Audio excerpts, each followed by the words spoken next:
Hello, আসসালামু আলাইকুম। This is Mimo. Welcome to my new video. আমরা গিয়েছিলাম মিরপুর চিড়িয়াখানাতে। ফ্যামিলির সবাই, আই মিন ছানাপোনা সবাইকে নিয়ে গিয়েছিলাম। তো চারপাশে ঘুরছিলাম। ঘুরতে, ঘুরতে বানর দেখলাম। বানর বাদাম খাচ্ছিল খোসা ছাড়িয়ে, ছাড়িয়ে। সেটাও দেখছিলাম আর এনজয় করছিলাম। মজাই লাগছিল দেখতে। মনে হচ্ছিল যে ছোটবেলায় ফিরে গিয়েছি। আর এইদিকে বাঘ মামা শুয়ে রয়েছে। কি বিশাল বাঘ! বাবা! অনেকদিন পর দেখেছি।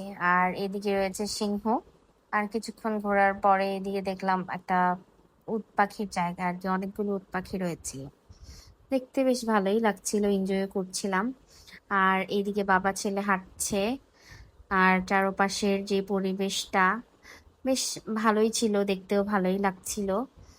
আর রোদ থাকায় গরম লাগছিল, কিন্তু বেশি গাছ থাকার কারণে অত বেশি খারাপ লাগেনি আরকি। অনেক মানুষ ছিল আরকি।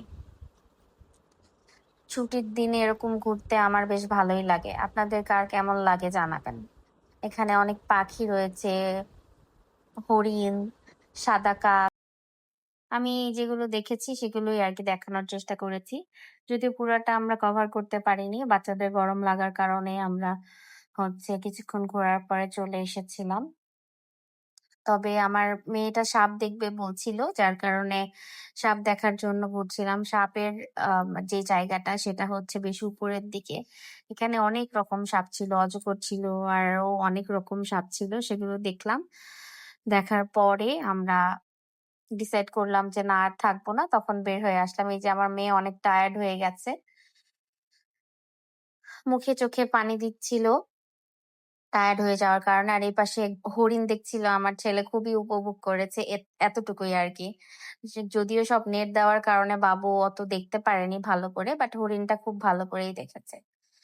এই তো আমরা ঘুরছিলাম, দেখছিলাম, বাচ্চাদেরকে দেখাচ্ছিলাম।